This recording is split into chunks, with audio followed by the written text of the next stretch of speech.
Hello, hello, hello. Good to see you. You get fairy dust, and I get fairy dust, and this Codependent No More book gets fairy dust, and Amelie gets fairy dust. All right, we are on chapter 2, Other Stories.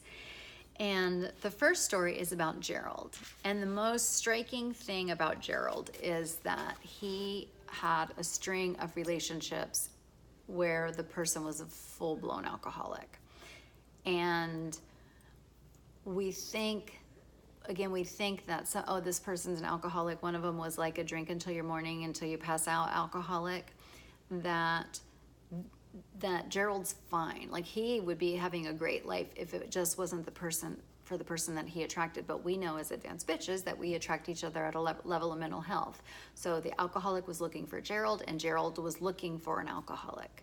He wasn't going to be able to be with somebody that was checked in and present and full of intimacy, as evidenced by his behavior. All right. The next, his paragraph ends with, was it bad luck or codependency? And we can now know, we never have to think something's bad luck. It's never an accident that we're in relationships with the people that we're in relationships with. It's never an accident. On some level, those relationships are serving us.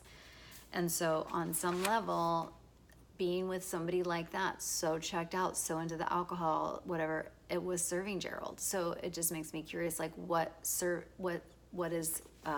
serving him? What's serving him? And so that's one of the questions I want you to ask of yourself, is think of the relationship where you're the most miserable, the relationship that's causing you the most psychological pain or emotional pain.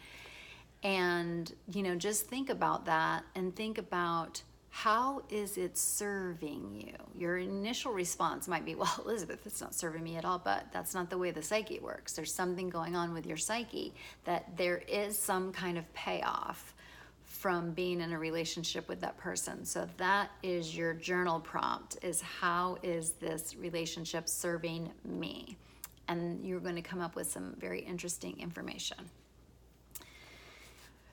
Okay, another thing I just wanted to point out on page 21, that this is about Patty, and one of the things, actually let's go back to page 20. One of the things she says, it's ridiculous to waste your time and money and my husband's money for my problems that I'm probably just imagining and blowing way out of proportion. It sounds like clearly she has low self-esteem. Clearly. But how is that serving her? How is that low self-esteem serving her? How is it serving her to say my problems are not important? It's serving her because she can stay sick and she doesn't have to do her personal growth work. So that's one of the ways of the things that we can convince ourselves of that, but there's also a payoff for that. Then she said, I had to do something because lately I've been thinking about suicide. So the suicidal thoughts, of course, because if you hate yourself or don't love yourself, or, think that your problems are that you're imagining them, or that that would be a waste of your time to get help, you can see where that all ended up, in suicidal thoughts. So it's like, no, absolutely not. And we're not imagining our pain. We're not imagining our dysfunctional relationships. We're not imagining any of it. And yes, everyone has problems, and yet, except we have our problems, and it's our responsibility to solve them. And so the adult thing to do, the conscious thing to do, the advanced thing to do, is to get those problems solved ASAP. And if you think that your issues are a waste of time, or that you're imagining these issues in you, you're unconscious. And you might be saying that stuff to yourself to appease your inner saboteur, or so you don't have to do your work. And so that's not what advanced personal work is about. We don't pretend like we're imagining something. We say, these are problems. If I'm depressed, if I have heartache, like, this is what's going on, and it needs to be addressed. Just like any other problem in our house, we would solve it. Now we have to solve what's going on in our home in ourselves, in our bodies, in our psyches, in our souls. That's what we need to do. Let's see. We're talking about sometimes he tried to untangle messes. Somebody who really wanted to be with alcoholics to help them. He was untangled messes with alcoholics that they created, but then he felt angry about the alcoholics creating the messes in the first place, and then he felt obliged to clean them up. And sometimes he felt upset because people, not necessarily alcoholics, but behaved in particular ways. He ranted, felt sorry, felt guilty, and used by people. So that would be another way of thinking about a pattern or a dysfunctional cycle of abuse, of maybe one of the reasons he likes to clean up alcoholics' messes is because he's actually angry at life, angry at the world, angry at himself. And it gives him an outlet to be angry at another person. And then we can point the finger like, you fucking messed up. You're bad. You're awful. You're awful. And so I can be mad at you. And then yet he continues the pattern. So, and that's like, that has the martyry part of the codependency. It's like, I have to clean up your messes. Like, who's going to clean up your messes except for me? Okay, there's something about cleaning alcoholics' messes up that is serving him. And it seems to me we have a little bit of a clue that it has probably something to do with anger. And then he gets to be angry, and yet he will continue the cycle. Let's see. Sometimes codependent behavior comes inextricably entangled with being a good wife, mother, husband, brother, Christian. She so devoted her life to making them happy but she didn't succeed. She usually feels angry and unappreciated. She chauffeurs, reads, cooks, cleans, coddles, but nobody gives time for her. She chose nursing as a profession, and she often resents having to take care of people. And so, but I feel guilty when I don't do what's asked of me. I feel guilty when I don't live up to my standards as a wife and mother. And so we've talked about that before, about where's the continuum. Like, when is it mothering and when is it enabling? When is it being a good spouse and when is it enabling? It's very difficult, but for those of us who are codependent, we always have to keep our eye on it. And we have to make sure that we're not, we're gonna cross the line sometimes of doing too much. But we do have to maybe come up with some new definitions of what it means to be good, what it means to be a good mother, what it means to be a good wife, what it means to be a good, what it means to be a good employer, a good Christian. Because I'm just thinking back, or just thinking about, if you tell a child no, and give your child, you're trying to teach your child and trying to give your child boundaries, you have to tell them no sometimes. You have to say no, that you're staying in your room, or no, you're doing this, or no, you're sitting in this chair, or no, you can't throw your food in my face, or whatever it is. You can't stay out past 11, whatever. We're required to say no. And that's a good parent. You're doing good parenting by saying no. It feels bad. We hate having to discipline our kids. It's not very fun, but that's what a good parent does. And so it's coming to terms with, what is a good parent?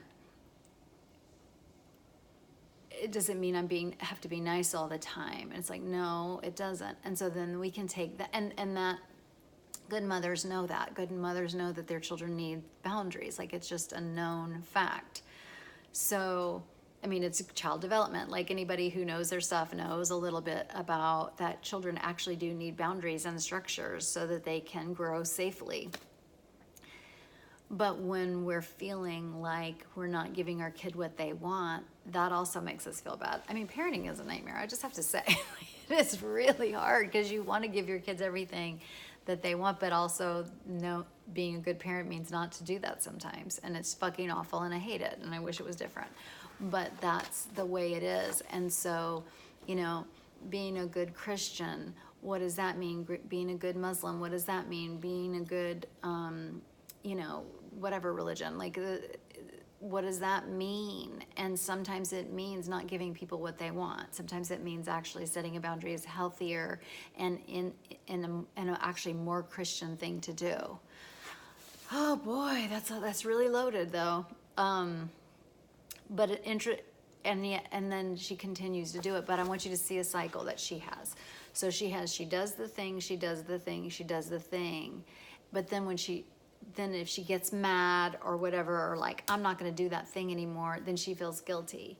And then the guilt propels her to go back into her codependent behavior. So you can see that codependency is actually a cure for guilt. Codependency is a cure for the icky feelings of doing another thing, of taking care of yourself, of, you know, growing, of becoming advanced. Doing a codependent thing makes all that feel better. And so that's fucking hard. I do want you to think about your job though. And you might be laughing at me because I am a counselor and a nurse.